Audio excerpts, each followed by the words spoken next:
ఉమ్మడి తూర్పు గోదావరి జిల్లా పిఠాపురం నియోజకవర్గంలో ఎన్నో ఏళ్లుగా రైతులు సెజ్కు వ్యతిరేకంగా పోరాటం చేస్తున్నారు. న్యాయం కోసం పోరాడుతున్న కొత్తపల్లి తొండంగి మండలంలోని సెజ్ రైతులకు ప్రభుత్వం గుడ్ న్యూస్ చెప్పింది. సెజ్ భూములను రైతుల పేరిట బదిలీ చేసేందుకు ప్రభుత్వం రిజిస్ట్రేషన్, స్టాంప్ డ్యూటీ, ఫీజులను పూర్తిగా మినహాయింపించింది. దీంతో రైతులకు ఎంతో భారం తగ్గనుంది. ఈ మేరకు ఉచితంగా రిజిస్ట్రేషన్ చేయాలని ప్రభుత్వం జారీ చేసిన ఉత్తర్వులపై రైతులు హర్షం వ్యక్తం చేస్తున్నారు. ప్రభుత్వం ఇచ్చిన ఆఫర్పై రైతులు ఏమంటున్నారన్న దానిపై I news Kakinada reporter Rajesh అందిస్తున్న గ్రౌండ్ రిపోర్ట్ ఇప్పుడు చూద్దాం.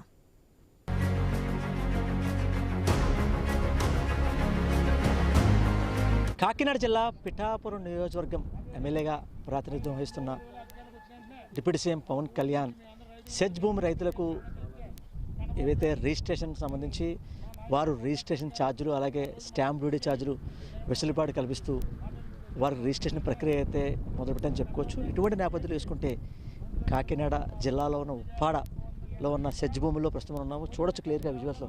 దీనికి సంబంధించి ఏవైతే ఈ 10,000 ఎకరాలు ఉన్న ఈ సెజ్ భూములకి ఇప్పటికే కొంతవరకు పరిశ్రమలు వచ్చే పరిస్థితి కనబడింది. అయితే దీనికి సంబంధించి సెజ్ రైతులకు డిప్యూటీ సీఎం పవన్ కళ్యాణ్ దీపావళి కానుకగా ఈ అవార్డు భూములకు సంబంధించి రిజిస్ట్రేషన్కు ప్రభుత్వం అయితే పచ్చజెండా అయితే ఊపిన పరిస్థితి కనబడింది. ఏవైతే హర్షిత రేఖలతో అయితే వారు రైతాంగం అయితే వారు పవన్ కళ్యాణ్కి చిత్రపటానికి కూడా పాలాభిషేకాలు అయితే చేసే పరిస్థితి కూడా మనం చూసిన పరిస్థితి. అయితే రైతులకు ఇచ్చిన మాటను నిలబెట్టుకుంటూ కాకినాడ సెజ్ రైతాంగానికి చెందిన అవార్డు భూములను రిజిస్ట్రేషన్ అలాగే స్టాంప్ ఫీజు లేకుండా తిరిగి వారికి అప్పగించే చర్యగా ఎవరైతే డిప్యూటీ సీఎం పవన్ కళ్యాణ్ అయితే చేశారని, అలాగే రైతాంగం అయితే మేము వారికి రుణపడి ఉంటామని చెప్పి రైతాంగం అయితే హర్షం వ్యక్తం చేసే పరిస్థితి కనబడింది. అయితే దీనికి సంబంధించి ఏవైతే ఈ సెజ్ రైతులకు చిరకాల సమస్యను ఎవరైతే డిప్యూటీ సీఎం పవన్ కళ్యాణ్ తీర్చారని, అది ఎప్పటి నుంచో అయితే అపరిష్కృతంగా ఉండిపోయిన కాకినాడ సెజ్ అవార్డు భూముల సమస్యను తీర్చేందుకు వారైతే ఇక్కడ రైతాంగం అయితే కృతజ్ఞతలు తెలియజేసే పరిస్థితి మనం చూసిన పరిస్థితి. అయితే ప్రస్తుతం చూసుకున్నట్టయితే దీనికి సంబంధించి ఏవైతే కాకినాడ సెజ్ రైతులకు జీవో 12 సంబంధించి వారంతా కూడా అమలు చేసాం. అలాగే 158 జీవో ఏవైతే ఉందో దానికి అమలు చేసి రైతాంగానికి రిజిస్ట్రేషన్ ప్రక్రియ అయితే ఈ మొదలుపెట్టే పరిస్థితి అయితే చెప్పుకోవచ్చు. అయితే ఇప్పటికే దీనికి సంబంధించి ఏవైతే క్షేత్రస్థాయిలో మాత్రం రైతాంగానికి ఏవైతే మేలు అయితే జరగలేదని చెప్పి కొంతమంది రైతాంగం అయితే వాపోయే పరిస్థితి కనపడుతుంది. అయితే దీంతో పిల్లలకు పెళ్ళిళ్ళు, చదువుల నిమిత్తం భూములు ఉపయోగపడడం లేదని అయితే దీన్ని పవన్ కళ్యాణ్ దృష్టికి తీసుకెళ్ళడం, అలాగే పవన్ కళ్యాణ్ దీనికి వారు కూటమి ప్రభుత్వం అధికారంలోకి వచ్చిన తక్షణమే మేము దీన్ని ఖచ్చితంగా అయ్యే ప్రక్రియగా కూడా చూస్తానని చెప్పి పవన్ కళ్యాణ్ అయితే వారికి ఇచ్చిన మాటలు ఏవైతే ఉన్నాయో దాని ప్రకారంగా 18 నెలల కాలం అయినప్పటికీ కూడా రైతాంగానికి సంబంధించి అసలు రిజిస్ట్రేషన్ ఫీజు అలాగే స్టాంప్ డ్యూటీ ఫీజు వారు మినహాయిస్తూ రైతాంగానికి రిజిస్ట్రేషన్ ప్రక్రియ అయితే మొదలైంది. అయితే ఈ సెజ్ భూములకు సంబంధించి అసలు రైతాంగం అసలు ఏమనుకుంటున్నారు, అసలు గత ప్రభుత్వాన్ని నుంచి కూడా వారు ఎన్నో అరెస్టులు అలాగే వారు సంబంధించి రాస్తారోకోలు, ధర్నాలు చేశారు. అయితే ఇప్పటికైనా కూటమి ప్రభుత్వం తీసుకున్న నిర్ణయం అయితే ఓ పక్క హర్షణీయత అని చెప్పి ఓ పక్క రైతాంగం అయితే వాపోతున్నారు. అసలు ఇక్కడున్న స్థానిక రైతాంగం అసలు ఏమనుకుంటున్నారు, వారికి జరిగిన మేలా లేక నష్టమా అనే దానిపై అయితే ఈరోజు ఐ న్యూస్ గ్రౌండ్ రిపోర్ట్ చూద్దాం రండి.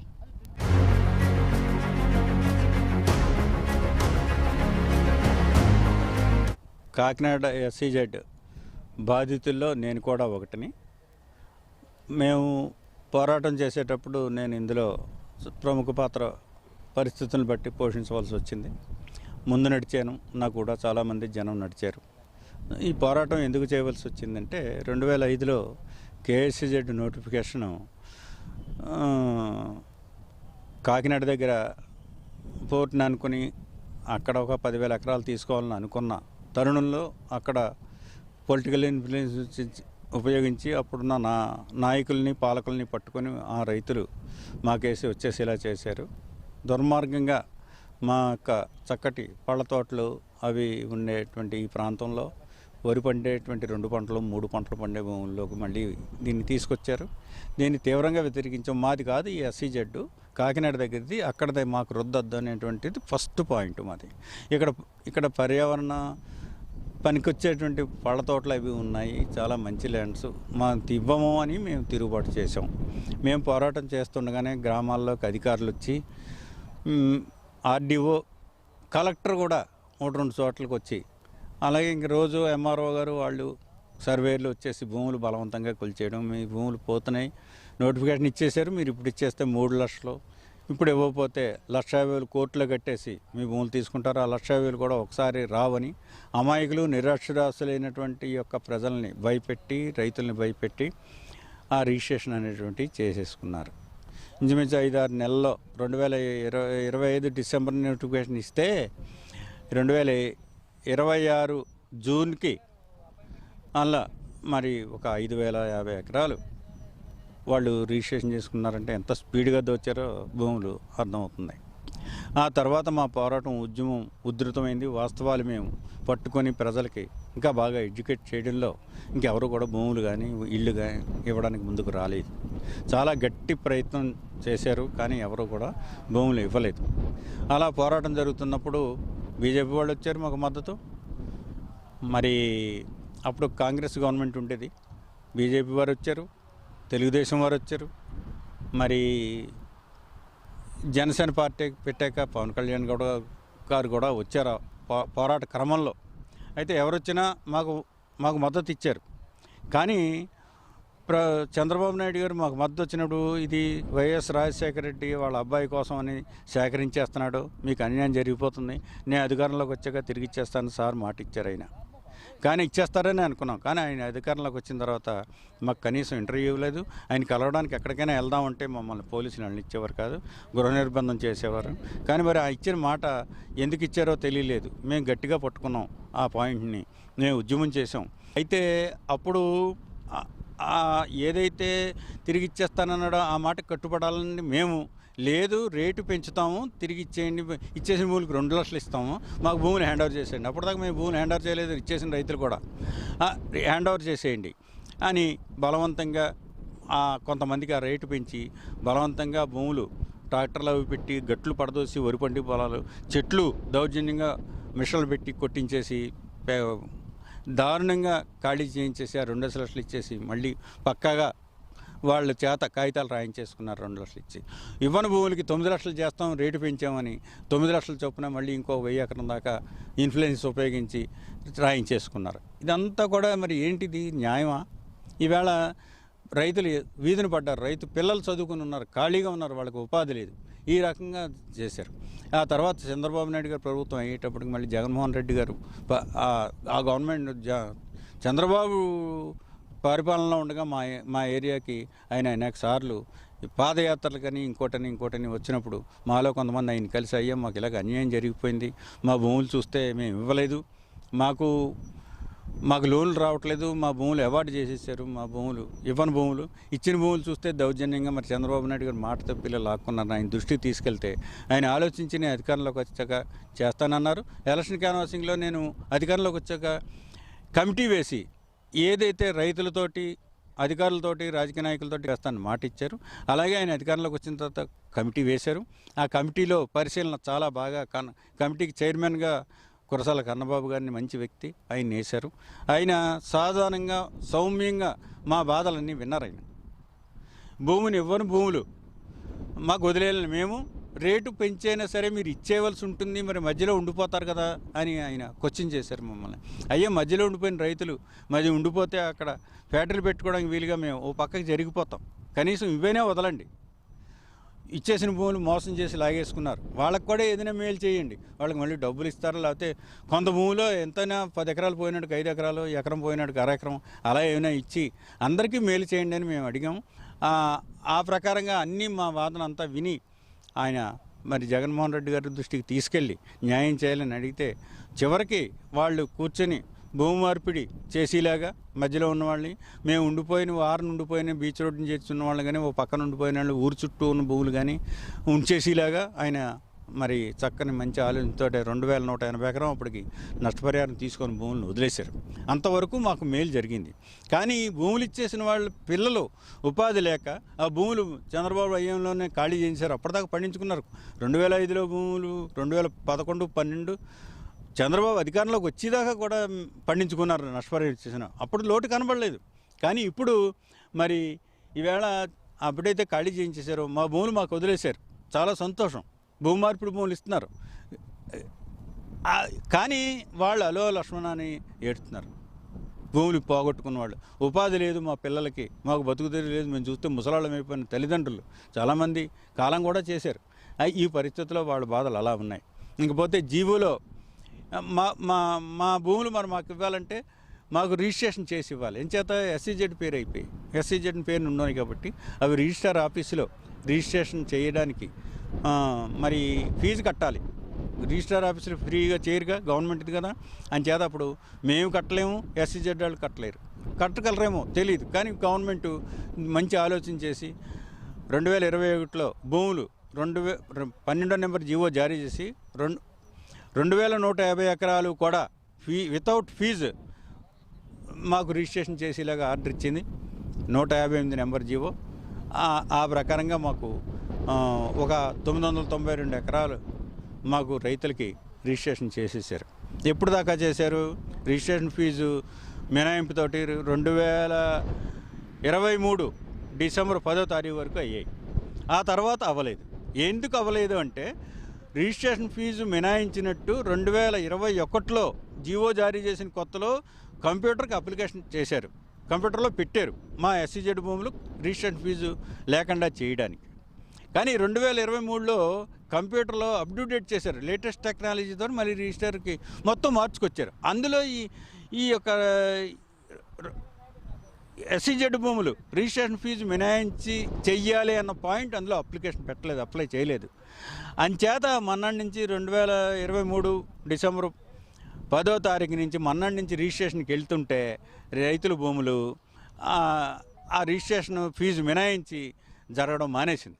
అందుచేత రిజిస్ట్రేషన్లు ఆగిపోయాయి. ఎప్పుడు దాకా ఆగిపోయాయి? 2023 అంతా కూడా మేము తిరుగుతూనే ఉన్నాం. అయ్యా అని మాకు చేయండి అని రాజకీయ నాయకుల దగ్గరికి తిరిగాం, కలెక్టర్ గారి దగ్గరికి తిరిగాం, SEZ వాళ్ళు కూడా తిరిగారు. SEZ వాళ్ళు గవర్నమెంట్ ఆ రిజిస్టర్లో హైర్ అథారిటీ అయ్యి దగ్గరికి కూడా వెళ్ళేవారు. కానీ రిజిస్ట్రేషన్ ఫీజు అడుగుతుంది కాబట్టి కంప్యూటర్ మేము ఏం చేయలేం, మళ్ళీ గవర్నమెంట్ మళ్ళీ దీనికి మాకు ఒక ఆర్డర్ ఇవ్వాలి, ఇస్తే మేము మళ్ళీ రిజిస్ట్రేషన్ ఫీజు కట్టక్కలేకుండా అప్డేట్ చేస్తామని చెప్పారు. ఆ పని జరగలేదు. 2024 వచ్చేసింది, ఎలక్షన్ అయ్యింది, మరి కూటమి ప్రభుత్వం వచ్చింది. కూటమి ప్రభుత్వం వచ్చాక మళ్ళీ పవన్ కళ్యాణ్ గారు ఎమ్మెల్యే గారు కాబట్టి, చీఫ్ మినిస్టర్ కాబట్టి ఆయన దగ్గరికి కూడా మేము వెళ్ళడానికి ప్రయత్నం చేసాం. అయితే ఆయన మాకు ఇంటర్వ్యూ దొరకలేదు. మేము ఆయన ప్రతినిధిగా ఇక్కడ మర్రెడ్డి శ్రీనివాస్ గారు ఉంటే ఆయన దగ్గరికి, కలెక్టర్ గారి దగ్గరికి అనేక సార్లు, ఒకసారి కాదు 2 సార్లు కాదు, అలా తిరుగుతూనే ఉన్నాం. చివరికి మరి మొన్న ఎమ్మెల్సీ గారు హరిప్రసాద్ గారు కూడా ఈ విషయాలన్నీ కూడా తెలుసుకొని మాకు కౌరు పెట్టి మా దగ్గర ఉన్న కాగితాలు అన్నీ స్టడీ చేసి మొన్న శాసన మండలిలో ఈ విషయాన్ని కూడా 10-15 రోజుల క్రితం కలపడం జరిగింది. అయితే ఇవన్నీ కూడా పరిశీలించి పవన్ కళ్యాణ్ గారు చంద్రబాబు నాయుడుతో చెప్పి కూటమి ప్రభుత్వంలో పెట్టి దీన్ని ఒక జీవో జారీ చేశారు. పాత జీవోలన్నీ కూడా వాళ్ళు పరిశీలించారు. రిజిస్ట్రేషన్ ఫీజు మినహాయించినటువంటి 158 జీవో కానీ 220 ఎకరాలు మినహాయిస్తూ ఇచ్చిన 12వ నెంబర్ జీవో కానీ అవన్నీ కూడా పరిశీలించి ఆ జీవోలను ఎత్తుకొని మేము కూడా ఈ ఫీజు మినహాయింపు ఇస్తున్నాము అని నిన్నటి రోజున ఒక చక్కటి జీవో జారీ చేశారు. అందుకు మేము చాలా సంతోషిస్తున్నాం.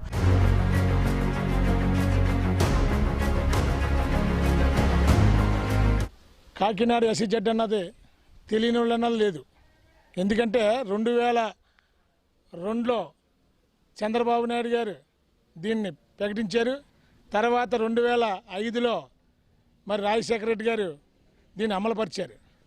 అప్పటి నుంచి మా కాకినాడ సెజ్ ఉద్యమం చేస్తానే ఉన్నాం. ఎక్కడికన్నా తిరిగి ఎక్కడికన్నా వెళ్ళి ఎక్కడికన్నా ఏది అయినా చేయాలా, మా భూములు ఇవ్వకూడదన్న తపనలో మాత్రం ఉద్యమాలు చేయడం జరిగింది. మా గ్రామాలని ఖాళీ చేయడానికి సిద్ధపడ్డారు. అలాగని కూడా కొన్ని గ్రామాలు ఖాళీ చేసి వాళ్ళని తీసుకొచ్చి మూలపేటలో పెట్టడం కూడా జరిగింది. అలాగే కొన్ని గ్రామాలు రాయవారిపోడు, ఉమ్మడివారిపోడు, బండిపేట, శ్రీరాంపురం, పాటేల కొంపలో, రామరగ్గపురం అన్న ఊర్లు కొన్ని ఉండడం జరిగింది. మరి అలా ఉద్యమాలు చేసుకుంటూ గత ప్రభుత్వం 2005 నుంచి మేము ఉద్యమాలు చేస్తూ ఉండగా మమ్మల్ని అనేక రకాల ఇబ్బంది పెట్టడం జరిగింది. మేము సెంట్రల్ జైలు కూడా వెళ్ళడం జరిగింది. మరి 2012లోకి చంద్రబాబు నాయుడు గారు మా ఏరియాకి వచ్చారు. వచ్చి ఏరివాక సాగించారు ఇదే మూలపేటలో. మరి ఏం చెప్పారంటే ఆ రోజుని మా అందరికి రైతులకి మరి ఇది అన్యాయంగా రాజశేఖర రెడ్డి గారు పెట్టిన వ్యవహారం, అందువల్ల నేను అధికారంలోకి వస్తే మీకు మీ భూముల్ని తిరిగిస్తాను అని చెప్పడం జరిగింది. అలాగే 2014లో చంద్రబాబు నాయుడు గారు అధికారంలోకి రావడం జరిగింది. అయ్యా మీరు అధికారంలోకి వచ్చారు మాకేదో ఇస్తారని చెప్తే మా రైతులందరూ వెళ్ళడం జరిగింది. కానీ ఆ రోజు చంద్రబాబు నాయుడు గారు మాట తప్పారు. మాట తప్పి మేము భూములు వదలడం కాదు, మీకు 2 లక్షల రూపాయలు ఇస్తాం, భూములు ఇచ్చేయమని చెప్పేసి ఆయన ఏర్పాటు చేయడం జరిగింది. కానీ అది అన్యాయం అండి. భూములు 2 లక్షల రూపాయలు ఏమన్నా పెట్టండి బాబాయ్ అని చెప్పి మేము ఎవరన్నా పెడితే మా మీద ఎవరైతే భూములు తీసుకొని అన్నారో ఏమన్నామో వాళ్ళందరి మీద కూడా 2014లో మా మీద కేసులు పెట్టడం జరిగింది. మేము పక్కాగా ఉద్యమాలు చేసుకుంటూ కేసులు పెట్టే వల్ల మా మీద దొంగ కేసులు పెట్టడం జరిగింది. మేము సెంట్రల్ జైలు కూడా చేయడం జరిగింది. మా పెద్దలం సజ్జలోనే అన్ని విధాలుగా మమ్మల్ని చాలా ఇబ్బందులు పెట్టడం జరిగింది. మా నాయకులు ఉద్యమ నాయకులను కూడా చాలా వయసుకు కూడా గౌరవం ఇవ్వకుండా మా నారాయణ స్వామి గారు చింతా సూర్యనారాయణ గారిని అలాగే రైతులందరినీ కూడా పెద్దవాళ్ళని కూడా చాలామంది ఇబ్బంది పెడితే మేము సెంట్రల్ జైల్లో జరగడం జరిగింది.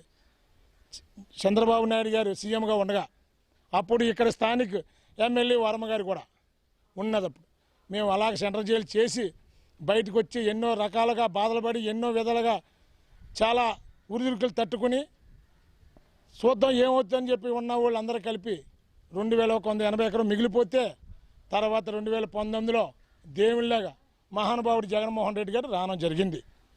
అయ్యా మరి తవరన్నా మరి ఇలాగ మాకు అన్యాయం జరిగింది, మీరన్నా చేసి పెడతారా లేదని చెప్పేసి ఆయన దగ్గరికి మేము అందరూ కూడా వెళ్ళడం జరిగింది. అదే జగన్మోహన్ రెడ్డి గారు మాత్రం నేను చెప్తాను మీరు కంగారు పడకనని చెప్పడం జరిగింది. తర్వాత మాకు పిఠాపురం రానంలో అప్పుడు ఉన్న వంగా గీతా విశ్వనాథ గారు మరి ఆ రోజున ఇప్పుడు పార్టీ మారిన పెన్ను దొరబాబు గారు కురసాల కన్నబాబు గారు అందరి ద్వారాగా మేము మళ్ళీ జగన్ గారిని కలవడం జరిగింది. ఆయన జరిగితే పిఠాపురం సభలో ఏం చెప్పారంటే జగన్మోహన్ రెడ్డి గారు సజ్జ మీకు అన్యాయం జరిగిందనక నేను అధికారంలోకి వచ్చిన వెంటనే రైతుల కూడిని కమిటీ వేస్తానని చెప్పాడు మహానుభావుడు జగన్మోహన్ రెడ్డి గారు. ఓకే అనుకుని మేము బయటకు వచ్చాం. మరి జగన్మోహన్ రెడ్డి గారు సీఎం అవ్వడం జరిగింది. మేము వెంటనే మళ్ళీ జగన్మోహన్ రెడ్డి గారిని కలవడం జరిగింది.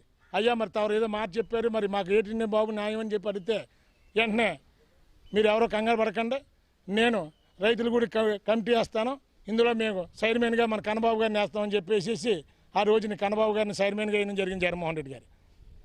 దాంట్లో గీత గారు ఉండడం జరిగింది. వంగా గీత విశ్వనాథ్ గారు కూడా ఇందులో పుల్లి పాత్ర పోషించి మా రైతులకు ఏ ఇబ్బంది లేకుండా చూసి బాధ్యత ఆవిడ గీత గారు చేయడం జరిగింది.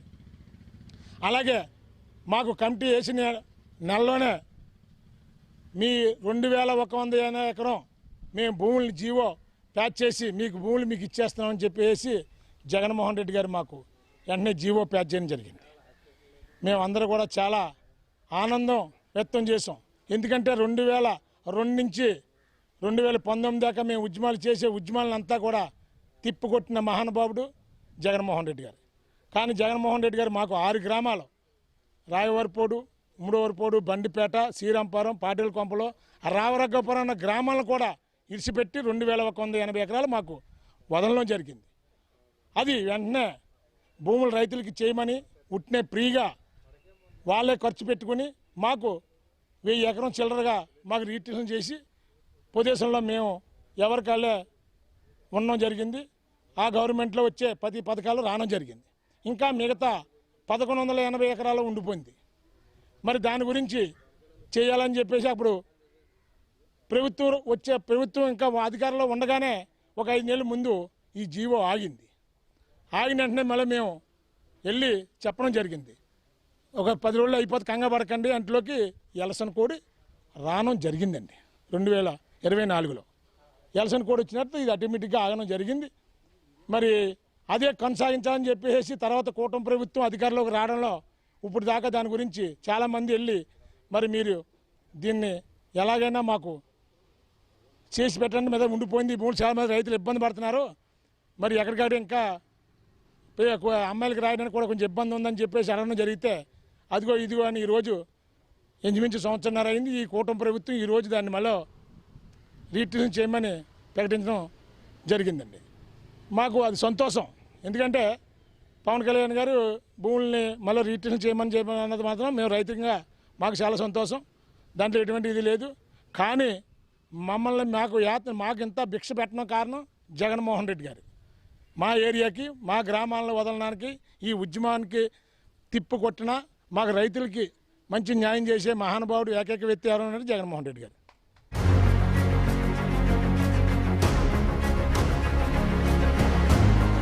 కాకినాడ ఎస్సీజెడ్ గురించి ఆలోచించవలసి వస్తే ఇది 2003లో చంద్రబాబు నాయుడు గవర్నమెంట్లో ఇది పురుడు పోసుకుందండి. ఇది కాకినాడ ఎస్సీజెడ్ తర్వాత 2005లో రాజశేఖర రెడ్డి గారు సీఎం ఉండగా ఉప్పాడి కొత్తపల్లి మండలం తొండంగ మండలంలో దాదాపు 8,500 ఎకరానికి 4-1 నోటిఫికేషన్ ఇవ్వడం జరిగిందండి. ఆ రోజు స్టార్టింగ్లో ఓఎన్జీసీ వస్తుంది, దానికి అనుబంధంగా పరిశ్రమలు వస్తాయంటే ఓఎన్జీసీ లాంటి పెద్ద సంస్థ వస్తే మన ప్రాంతం అభివృద్ధి చెందుతుంది కదా అని మేము అనుకున్నాం. కానీ ఓఎన్జీసీ కాకుండా ఏమాత్రం క్వాలిఫికేషను పరిశ్రమలు పెట్టడానికి అర్హత లేనటువంటి కేవీ రావు అనే ఒక వ్యక్తి పేరుని రిజిస్ట్రేషన్ చేశారండి భూములు. దాంతో మా రైతులందరూ కలిపి ఎస్సీజెడ్ వ్యతిరేక పోరాట కమిటీ అని, అలాగే SEZ farmers protection welfare association అని ఒక రిజిస్ట్రేషన్ కమిటీ పెట్టి మేము ఈ సెజ్కి భూసేకరణకు వ్యతిరేకంగా ఉద్యమం చేయడం ప్రారంభించామండి. తర్వాత వచ్చిన ఆ ప్రభుత్వాలు కానీ చంద్రబాబు నాయుడు గారు కానీ మాకు ఎవరూ న్యాయం చేయలేదు. ముఖ్యంగా చంద్రబాబు నాయుడు గారు ప్రతిపక్షంలో ఉండగా మా దగ్గరికి వచ్చి ఇక్కడ ఏరువాకు సాగి నేను అధికారంలోకి వచ్చిన వెంటనే మీ భూమిని మీకు ఇచ్చేస్తాను, అంతవరకు పోలీసులు వడ్డే అడ్డుకోండి అని చెప్పాడండి. కానీ ఆయన అధికారంలోకి వచ్చిన తర్వాత మాట తప్పి మా భూములు మాకు ఇవ్వకుండా విపరీతమైన పోలీస్ కేసులు అరెస్టులు చేసి రైతులను చాలా ఇబ్బందులు పెట్టి ఎకరానికి 2 లక్షలు ఎక్స్ట్రా ఇస్తానని చెప్పి చాలామంది రైతులని మోసం చేసి భూములు తీసుకోవడం జరిగింది. అయినా మేము కమిటీ తరఫున పోరాటం చేస్తూ అప్పుడు ప్రతిపక్షంలో ఉన్న జగన్మోహన్ రెడ్డి గారిని మేము దపదపాలుగా కలవడం జరిగిందండి. ఆయన అధికారంలోకి వచ్చిన వెంటనే న్యాయం చేస్తానని చెప్పాడండి. ఆయన అన్నట్టుగానే ఆయన అధికారంలోకి వచ్చిన తర్వాత అప్పుడు వ్యవసాయ శాఖ మంత్రి కురసాల కన్నబాబు గారి ఆధ్వర్యంలో కమిటీ చేశారండి. ఈ కమిటీలో అప్పుడు మా పార్లమెంట్ సభ్యురాలు గీత గారు, అప్పుడు మా పార్టీ నాయకులు అలాగే అధికారులతోటి ఒక కమిటీ చేశారండి. ఈ కమిటీ రైతులతో మాట్లాడి రైతుల యొక్క ఆలోచన ప్రకారంగా మొత్తం సెజ్జన యొక్క పరిస్థితిని పరిశీలించి టెక్నికల్గా 2,180 ఎకరాలు తిరిగి రైతులకు ఇవ్వడానికి మనం సాధ్యపడుతుందని చెప్పేసి రైతులకు ఇచ్చారండి. ముఖ్యంగా ఈ సెజ్జను పరిశీలన చేస్తే అండి ఒక విశ్వసనీయతకి మోసానికి మధ్యన జరిగిన పోరాటం ఉండేది. చంద్రబాబు నాయుడు గారు మా దగ్గరికి వచ్చి నేను మీ భూమిని మీకు ఇస్తాను అధికారంలోకి వచ్చిన వెంటనే అని చెప్పి మాట తప్పాడండి ఆయన. అదే జగన్మోహన్ రెడ్డి గారు మాతో నేను అధికారంలోకి వచ్చిన వెంటనే మీ భూమిని మీకు ఇస్తానన్నాడు. అలాగే ఎక్కడ ఈ రాష్ట్రంలోనే కాదు దేశంలోనే ఒక భూమిని పొలాలని ప్రభుత్వం ఎక్విజేషన్ చేసి 20 సంవత్సరాలు పోయిన తర్వాత తిరిగి రైతులకు ఇవ్వడం అనేది ఇది కాకినాడ సెజ్లోనే జరిగిందండి. అది ఒక్క జగన్మోహన్ రెడ్డి గారికి చెల్లుతుందండి. అది ముఖ్యంగా ఆ రోజు చంద్రబాబు నాయుడు గారు ఎకరానికి ముందు 3 లక్షలు ప్లస్ తర్వాత 2 లక్షలు 5 లక్షలు ఇచ్చారండి. కానీ జగన్మోహన్ రెడ్డి గారు ఇచ్చిన ఈ 2,180 ఎకరాల రైతులు ఈరోజు ఎకరం 50 లక్షల నుంచి 2 కోట్లు 3 కోట్ల వరకు కూడా అమ్ముకుంటున్నారండి. నిజంగా ఈ 2,180 ఎకరాల రైతులు వాళ్ళ జీవితాల్లో జగన్మోహన్ రెడ్డి గారిని ఒక దేవుళ్ళ పూజిస్తున్నారండి. ముఖ్యంగా ఆ రోజు కమిటీ చైర్మన్గా ఉన్నటువంటి కన్నబాబు గారు జెన్యూన్గా ఎవరైతే బాధిత రైతులు ఉన్నారో వాళ్ళతో మాట్లాడి ఈ కమిటీ జెన్యూన్గా ఎటువంటి ప్రలోభాలకు కానీ ఎటువంటి మోసానికి కానీ తేవలేకుండా సరి అయినటువంటి రిపోర్ట్ని శ్రీ కన్నబాబు గారు సీఎం గారు జగన్మోహన్ రెడ్డి గారికి ఇవ్వడం, ఆయన బేషరతుగా 2,180 ఎకరాలని రైతులకి తిరిగి ఇచ్చేయమని చెప్పడమే కాకుండా రిజిస్ట్రేషన్ ఫీజుని ఎగ్జామ్షన్ ఇస్తూ 158 నెంబర్ జీవోని కూడా ఆ రోజు రిలీజ్ చేయడం జరిగిందండి. ఆ జీవో ప్రకారంగా ఈ అరబింద వాళ్ళు ఎవరైతే తీసుకున్నారో అరబింద వాళ్ళు రైతులకి దాదాపు 1000 ఎకరాలు రిజిస్ట్రేషన్ చేశారండి. మిగతా 1,180 ఎకరాలు ఇంకా రిజిస్ట్రేషన్ ఆగిపోయింది. అది కారణం ఏంటంటే ఈ ఎస్సీజెడ్ భూసేకరణలో ముందున్నటువంటి కేవీ రావు కానీ తర్వాత వచ్చిన జిఎంఆర్ కానీ ఒక పద్ధతి లేకుండా ఎక్విజేషన్ చేయడం రిజిస్ట్రేషన్ చేయడం వల్ల మధ్యలో ఈ పొలాలు అక్కడక్కడ పొలాలు ఉండిపోయి రైతుల పొలాల మధ్యలో ఎస్సీజెడ్ పొలాల పక్కన రైతుల పొలాలు ఉండి సరైన మార్గం లేక, అలాగే పూర్వవాసులున్న రైతులకి సరైన రెవెన్యూ రికార్డ్స్ లేక ఇవన్నీ కూడా రెవెన్యూ రికార్డులు సరిచేయడం, ఆ భూములు సర్వే చేయడం, అదంతా ఒక సిస్టమ్గా రైతుకి ఎటువంటి నష్టం లేకుండా సరి అయిన రికార్డుతోటి రైతుకి అప్పగించాలనే ఆలోచనతోటి జగన్మోహన్ రెడ్డి గారు చెప్పిన ఆదేశాలను అమలు చేయడానికి ఈ భూములన్నీ సరి అయిన విధంగా సర్వే చేసి రైతులకు అప్పగించడంలో కొంచెం లేట్ అవ్వడం జరిగిందండి. దాంతో 1000 ఎకరం అయ్యింది. మిగతా 1280 ఎకరం రైతుల పొజిషన్లో ఉంది. సర్వే చేసేది అన్నీ కరెక్ట్గా ఉన్నాయి. ఈ లోపల గవర్నమెంట్ మారడం వల్ల రిజిస్ట్రేషన్ డిపార్ట్మెంట్లో వచ్చిన టెక్నికల్ ప్రాబ్లం వల్ల రిజిస్ట్రేషన్ ఆగేయండి. కానీ ఈరోజు చంద్రబాబు నాయుడు గారు వచ్చిన తర్వాత ఇప్పుడు దాన్ని సవరిస్తూ జగన్మోహన్ రెడ్డి గారు ఇచ్చినటువంటి ఆ 158 జీవోకి కొనసాగింపుగా ఈరోజు ఒక మెమో ఇచ్చారండి. మిగతా భూములు కూడా రిజిస్ట్రేషన్ ఫీజు ఎగ్జామ్షన్ ఇస్తూ రిజిస్ట్రేషన్ చేయమని. దానికి మేము హర్షం వ్యక్తం చేస్తున్నామండి. ముఖ్యంగా ఈ విషయాన్ని ఇంకా దాదాపు ఇప్పుడు సంవత్సరంన్నర దాటింది ప్రభుత్వం వచ్చి, ఇంకా మొదట్లోనే చేసుంటే రైతులు ఇంకా ఎక్కువగా ఉపయోగపడుతుంది. అంతేకాకుండా ముఖ్యంగా జగన్మోహన్ రెడ్డి గారు 158 జీవో ఇచ్చి, అలాగే జీవో నెంబర్ 12 ద్వారా తిరిగి రైతులకు ఇచ్చేయండి అని చెప్పారు.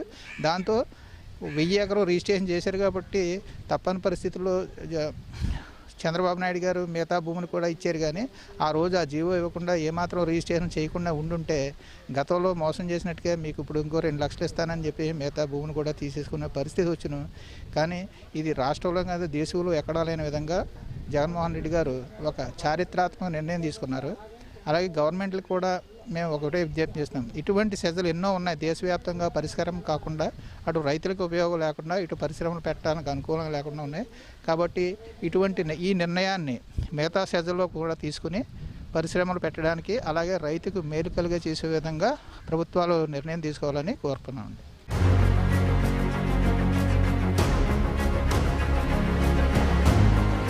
నేను మూలపేట అండి. నాది పొన్నాడ ల్యాండ్ సార్. 247లోను 6 ఎకరాల 89 సెంట్లు ల్యాండ్ ఉండేదండి.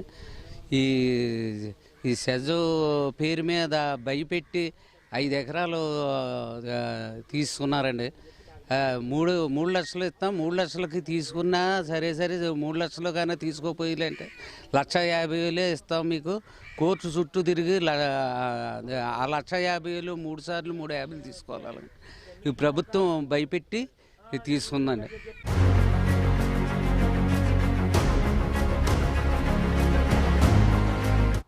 నేను ఫస్ట్ 3 లక్షలు ఇచ్చినప్పుడు డబ్బులు తీసుకున్నానండి. రెండోసారి నేను తీసుకోలేదండి. ఈ భూములు కూడా పవన్ కళ్యాణ్ గారు కొంచెం దృష్టి పెట్టి మాకు కూడా న్యాయం చేస్తారని పవన్ కళ్యాణ్ గారు కోరుకున్నామండి. రెండోసారి 2 లక్షలు ఇచ్చారండి. ఫస్ట్ నెంబర్ 3 లక్షలు ఇచ్చారండి.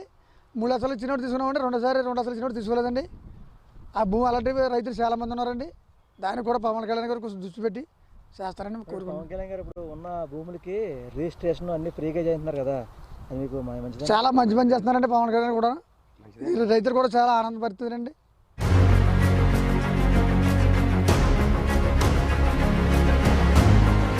చూసాం కదా, ఓవరాల్గా ఉప్పాడ కొత్తపల్లి మండలం SEZ భూములకు సంబంధించి 2180 ఎకరాలు సంబంధించి 1550 మంది రైతులు హర్షతగ్గం వ్యక్తం చేసే విధంగా అయితే కూటమి ప్రభుత్వం చేసింది. కూటమి ప్రభుత్వం తీసుకున్న నిర్ణయం ఏవైతే ఉందో దీనికి సంబంధించి రిజిస్ట్రేషన్ అలాగే స్టాంప్ డ్యూటీ వారు మినహాయిస్తూ మా భూములు ఏవైతున్నాయో మాకు రిజిస్ట్రేషన్ చేయడం ఎంతో ఆనందదాయకం ఉందని చెప్పి ఎవరైతే ఇక్కడ స్థానికంగా ఉన్న రైతులైతే వాపోయే పరిస్థితి కనపడుతుంది. అయితే ప్రధానంగా చూసుకుంటే గత ప్రభుత్వాలు చూసుకుంటే మమ్మల్ని అరెస్టులు చేశారు.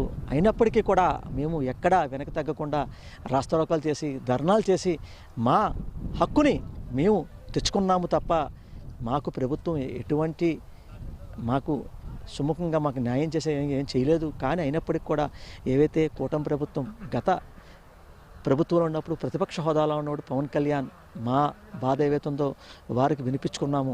వారు కూటమి ప్రభుత్వం అధికారంలోకి వచ్చిన తర్వాత ఖచ్చితంగా మీరు ఇచ్చిన ఏవైతే ఇబ్బంది చెప్పారో ఆ ఇబ్బంది ఖచ్చితంగా తీరుస్తానని చెప్పి వారు హామీ ఇచ్చిన నేపథ్యంలో ఈరోజు కూటమి ప్రభుత్వంలో ఉన్న డిప్యూటీ సీఎంగా ఉన్న పవన్ కళ్యాణ్ వారు ఇచ్చిన మాట ప్రకారం మా భూములు ఏవైతే ఉన్నాయో భూములకు సంబంధించి ఈ రిజిస్ట్రేషన్ ఫీజు అలాగే స్టాంప్ డ్యూటీ సంబంధించి మినహాయిస్తూ మా భూములకు మాకు రిజిస్ట్రేషన్ చేయడం ఎంతో